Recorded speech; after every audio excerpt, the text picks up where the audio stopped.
The great thing about playing through vintage non-master volume tube heads is that they sound absolutely fantastic when cranked to the max. Unfortunately, your neighbours are going to disagree with that when it comes to your 2 AM recording schedule. Today we are looking at a device that enables you to bring your volume down but retain the touch sensitivity, feel and tone of your cranked vintage amplifier.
Hi, I'm Dan Veal and welcome back to Bass Gear Magazine. And in this review we are looking at the Sequis Motherload Elemental. This is essentially an all-passive valve amplifier load box, but it has way more features on board that we're going to have a look at in detail in this video. For this review, it is the meeting of vintage and modern as I run my Fender P-Bass into a vintage Marshall Super Bass all valve head, and I'm running that into my recording suite just off screen next to me. I've had the Elemental with me for a little while now and I've been finding it really useful as it adds features to my vintage valve head that I would otherwise not have. The Marshall Super Bass is a really interesting amplifier. It's a real plug and play beast. It has no effects loop, it has no DI, it has no line out. Indeed, it doesn't even have a master volume. When you plug in and crank up, you're turning up the gain control, and that's why they sound raspy when you start to crank them nice and loudly. You can think of these amplifiers as having their master volume glued on 10. This can present a problem when you're trying to record or even play on a quiet stage when you really want that gritty sound. The Elemental here helps to get around a few of the problems and limitations of those really nice tasty vintage amplifiers, and obviously not upset your stage mates at the same time because you can keep the volume down. On the front panel, I'm going to start by splitting up into two pieces, and then we'll look at the back panel and talk about some of the features around the back of the device as well. And I'll rotate through some of the sounds which we can get from the Elemental. It is completely passive. It does not require a power supply or anything like that. I'm running my speaker output of my valve amp straight into this box. Indeed, I don't even need to use a speaker cabinet with it. It is a dummy load. But because of the way that it works, it still reacts in the same way that a normal speaker cabinet would.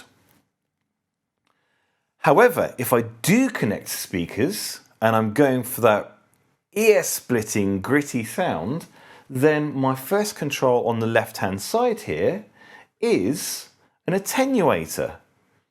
I can turn down my speaker cabinets, and you can see actually in the room here I've got this quite low, but on my Marshall, which you could probably just see in the back of the picture, is cranked. If I turn this dial all the way up to 10, it would be too loud for this room and I'd get lots of spill into my lav mic as well, and that would make things a little bit difficult for me.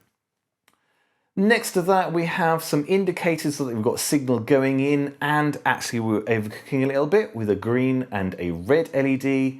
And we have a range switch here, which allows me to switch from two registers of attenuation. At the moment, we're on low and we're on low, so we've got quite a lot of attenuation going. This is what it looks like with signal going in, and actually, let's have a listen to my speaker cabinets in the room that are mic'd up.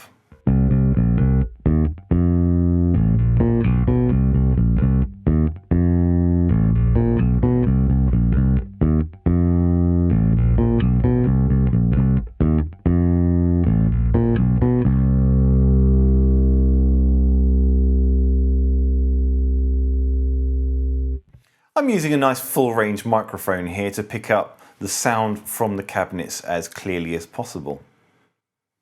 Once I have my on-stage volume set, if I'm using a speaker cabinet at all, then I can concentrate on the signal going out to front of house or the monitor engineer or my in-ear monitors, or indeed in my case, going out to my recording suite. And this is where these next controls come in.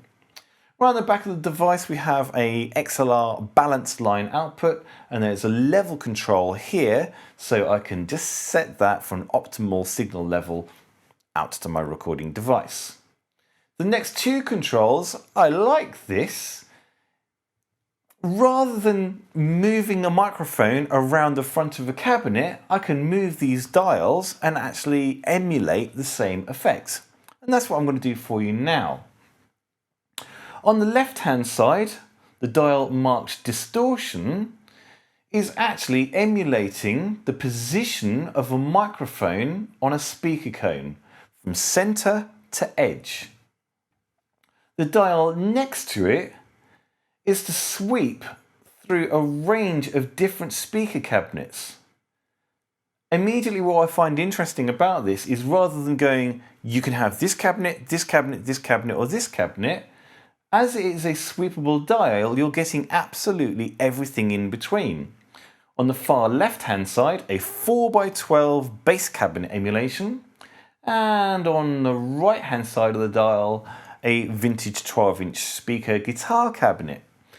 Now you might think for bass guitar that's not such a great idea, but actually in practice, whilst I've been recording, I found that some really cool sounds around the right hand side of the dial, especially if you have a particularly bassy amplifier or lots of EQ pedals in the signal path and you need to clean up the low end a little bit. So let's have a little listen. What I'm going to do is I'm going to grab a pick because I want the top end to come through, and I'm going to start by just dialing in some sounds for you. We'll stick with the 4x12 speaker cabinet for the time being, and I'm going to go to the left-hand side of the dial. This is what it sounds like when we're emulating miking up the center of the speaker cone in a bass cabinet.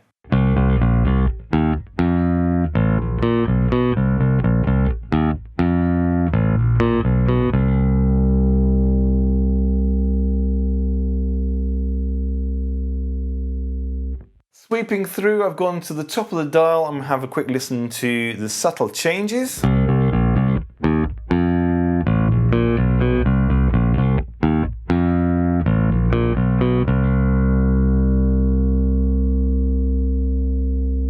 And we can notice a slight softening in the tone with a nice lower projection as we go round to the edge of the speaker cone.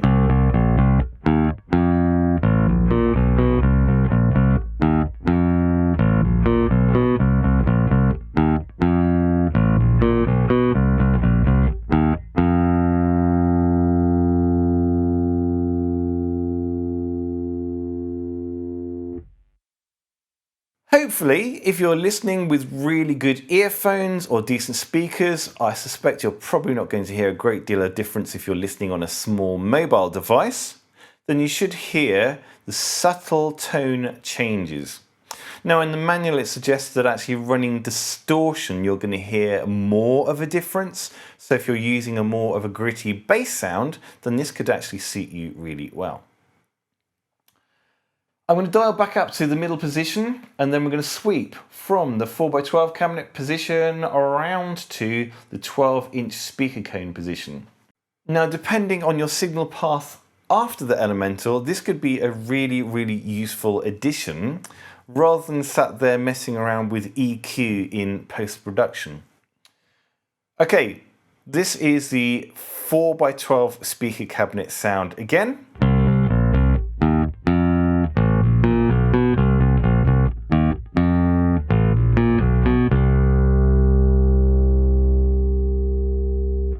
Sweeping around just to the 12 o'clock position, somewhere in between.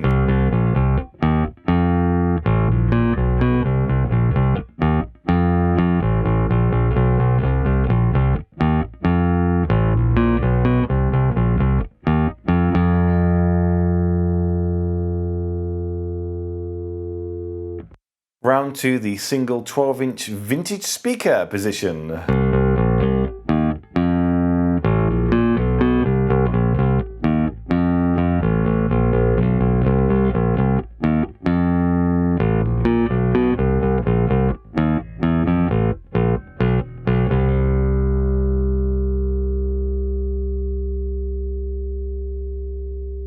Let's compare that against the microphone in front of my speaker cabinet.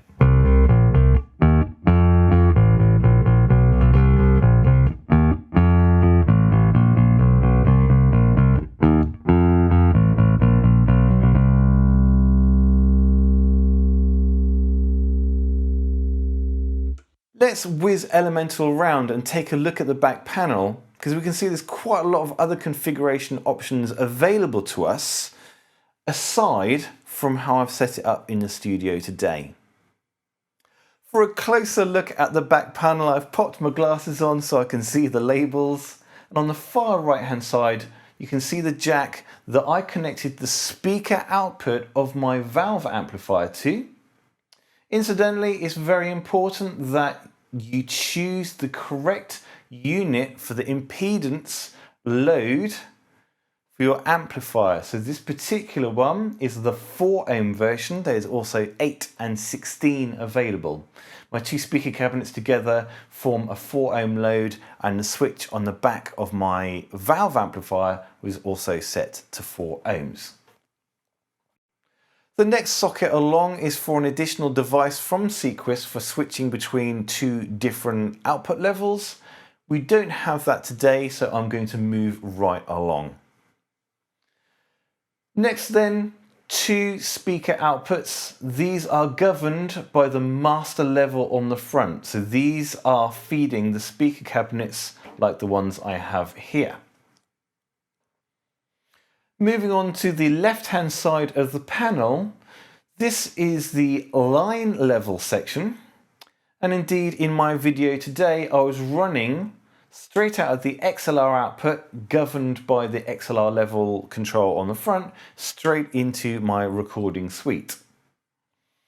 Next to that, should I be on stage and I'm running a full range monitor, then I can use this output here and control the level from the monitor itself. Now, as the signal is being processed through the device, we have a range of other sockets as well. I have an effects loop which comes after an emulated speaker sound.